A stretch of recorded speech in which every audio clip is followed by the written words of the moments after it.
ちが冷たい川に入って、青のりを取って干して袋に入れて持ってきてくれました。で、これは 20g ぐらい入ってると思いますけども、これを大事に、使おうと思います。まず青のり取ったばっかりですから、これを開いて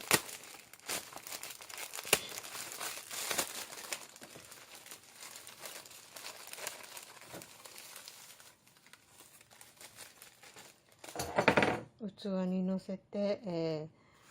片面、電子レンジ500から600で1分30秒ずつ、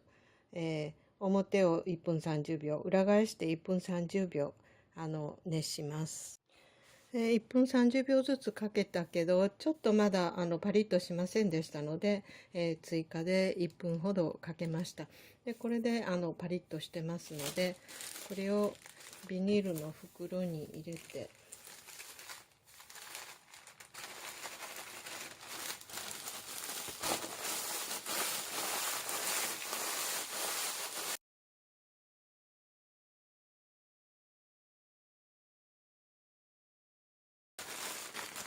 小さくします。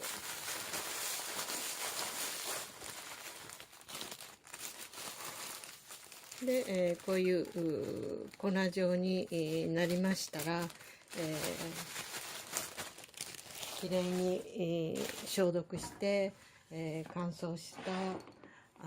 容器、ガラス瓶などに移します。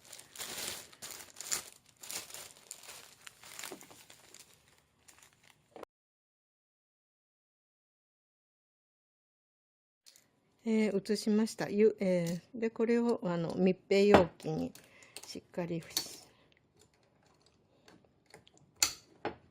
密閉して、冷蔵か冷凍で保存して必要な時に出して